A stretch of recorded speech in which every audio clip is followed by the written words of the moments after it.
Hi chaps, it's Remake here, and this is my second video on Medal of Honor Warfighter. I've played it a bit more now, so I'm a bit more clued up on it than I was in the first video.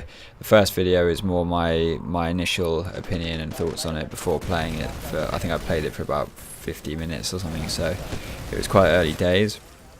The movement is fairly sluggish, but I guess that's just the game, mouse movement and things like that. But I'll touch on that in a minute. I mean, now that I have played it, it's not that bad. I mean, it could be worse, I think. But basically, you get different stats. So each weapon has different stats, and those stats are, I'll go through them here. You've got effective range, which is obviously the damage drop off before it, in terms of distance. If they're 70 meters away, it might do 60 damage instead of 30 damage compared to another weapon. So I guess most weapons have a similar damage as a default, but the drop off is the main thing that changes that. In terms of close range, they'll probably do the same damage, which is good. I think that makes sense. You've then got magazine size, which obvious. Agility is the big one. That affects your movement speed and your speed of doing everything, pretty much strafing and all that. You've then got your magnification, which is obvious, and then you've got stealth, which I assume affects your length of time staying on the minimap after firing and things like that, or being spotted. It probably has some impact on that, but I haven't managed to look too much into that. Each class has 4 levels of support abilities, so when you kill, say 5, I don't actually know the numbers involved, but there's 4 levels, and I think it's quite difficult to get to the 4th level.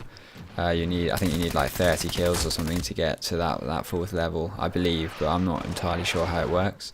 But the last level, which is the 4th level, has sort of Apache defensive or offensive options there, so that's quite cool. So in terms, I mean, it's actually not bad. I've got a few issues with it, but I think I'll start off with the feel of the game. It doesn't feel like you can dominate in it as much as you can in Battlefield 3. In Battlefield 3 and sort of counter CS:GO and things like that, once I've got used to it again, I can do very well. I hardly die. I can go sort of 24 kills to 1 or 2 deaths normally quite comfortably.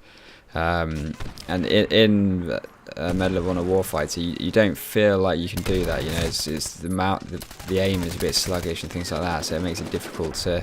I mean, you can shoot at people. I think everyone's probably got that auto aim turned on. I still don't really know what that does, but I'm sure someone can tell me. But I find that it's very difficult. Some people just one-shot you from quite a distance because they're obviously the damage drop off and the effective range is probably much higher on their weapon. If they're higher levels, so I think levels come into it drastically, I think, as well. So once I get a better gun, my opinion might change again on that. One thing I find pretty strange, I mean, with the mouse sensitivity, it's strange because it's like the opposite to Battlefield 3 now. So when you actually right-click and go down the iron sight, you find yourself turning left and right quicker, so the sensitivity seems to increase. So it's literally the opposite of Battlefield 3, which I think is very odd. If it was the same, no problem, but whether it's the zoom maybe that makes it feel like it's faster, but it definitely feels faster, and that's quite off-putting, so you kind of have to get used to that. Maybe they'll be able to adjust that or something, I don't know. And then the other end of the spectrum, which is a problem Battlefield 3 has, is the mouse sensitivity with vehicles and turrets and things like that. The Gatling gun and the Black Hawk is very high, and I guess you can change that somewhere. It's probably in the WordPad profile or something. You can change that, but the default setting for it, there's no in-game option for it. And I think Battlefield 3 struggled with that as well, getting that, vehicle. Aircraft sensitivity and then the actual turret sensitivity, they're sort of on the same thing, so it's kind of difficult to balance that as well. The buddy system, what is it, the fire team system, I mean, it's good. I think it's good if you play with either on your own or with one friend. I don't think it's good if you've got more than one friend. I mean, what if there's 3 of you, for example, playing, or you want to play with 2 of your friends? What do? One of them's got to go in a fire team with someone random, which is a bit weird. And again, if there's 3, or sorry, if there's 5 of you, you know, again, there's going to be someone left out. So I don't think they've thought that through massively, because most people play with more than 2 people, or 2 other people as well. You know, so it's not going to be as fun to play as a group. I mean, I've struggled playing with anyone I know at the moment, because if they are playing, they might already be playing with someone, and in which case I can't really get involved in it because they're in a different squad, and you know, it just doesn't feel right. So that's I mean, I can understand why they're doing it, because it's probably for people that just play on their own, and it works well like that. It encourages team play, just gives you that. But I think, again, is it limited to 2 because it's capped to 20 people per server, or I mean, I don't know. I can't answer it really. Another one thing as well. There seems to be a very loud noise when you get shot. It's like a massive thud, and that noise is actually very kind of overwhelming. You know, you can't actually hear bullets over the top of it. So as soon as you get hit by a bullet, you've got no idea where it's coming from, because this massive thud comes in, scares the crap out of you. And you're pretty much dead before you start panicking, spinning around, and that combined with the sort of on-screen splash when you get shot, it doesn't seem to update when you spin. So if you get shot and then you turn, it looks like, when you look at the screen, it looks like they're behind you again. So you could like end up chasing your own tail, trying to find out where it's coming from. So I think that it makes it a bit difficult there. But the mini-map's quite good. If you use the mini-map, it works well, so that kind of counters that, I suppose. What else is there?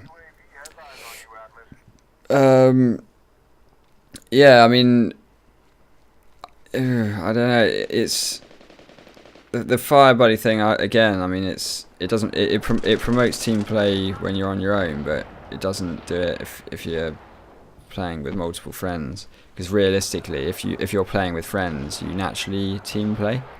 So that the fire team, you know, having 2 people, yeah, it's going to encourage you to play together if you're playing with someone random. But if you're playing with friends, you don't need that. I'd rather have a bigger squad cap and a bigger server cap, maybe slightly larger maps, you know, just play it like that. I mean, it doesn't need to be as small as it is, I think. Yeah, I mean, one thing I've found as well from playing is, I mean, from the start, I mean, in a lot of this footage you're watching now, you won't be seeing me using the like airstrikes and the grenade launch you get, because I just wasn't used to it. But now I'm getting quite used to it. You can really get a lot more kills if you use them. So as soon as you get that little mortar strike or warhead missile. At first I was quite against it, just having these weird streak bonuses, because it's quite Call of Duty esque, if you like, but it's actually quite good. I mean, once you get used to it, you know, it boosts. You know, earlier I capped a flag, you know, ran back, put a mortar strike, got a double kill off it. So it massively helps. So if you are new to it, make sure to use that whenever you get it. And also press C and get out that grenade launcher. There's like a separate grenade launcher as well, which is really useful. So there we have that. Yeah, so I mean, really, overall, I mean, I don't think it's too bad in terms of gameplay. I think the sort of fire team thing is a little bit frustrating, because I haven't managed to play with anyone yet. I mean, if I wanted to play with Jack Frags or something like that, you know, it's only 2 of us can play, so it's kind of limited. You know, you can't have 3 or 4, or they'll be in different squads and things like that. So it's more difficult to keep track of people. Anything else? Yeah, I mean, I think they'll iron it out. I think there's a few bits and pieces that are a bit odd and don't feel right, but I think they'll sort that out. So I'll put some gameplay over this. Hopefully you enjoyed watching the gameplay while listening to me rambling on. If you did like this sort of more or slightly more in depth sort of chat, then just feel free to subscribe, and there will be more to come. So as you can see probably from the gameplay, I'm getting a little bit better as the days go by. I've played I think for about maybe 2.5 hours total now, maybe 3 hours. So I'm getting a bit more used to it. I seem to be getting a positive kill to death ratio now, which is good. And yeah, I mean I'm getting a little bit better. It's quite fun actually. I just think it's difficult to play with people, which kind of, I think the whole fun of these games is playing with friends, and this doesn't allow you to do that very well. But yeah, thanks for watching guys, and I shall see you in the next one.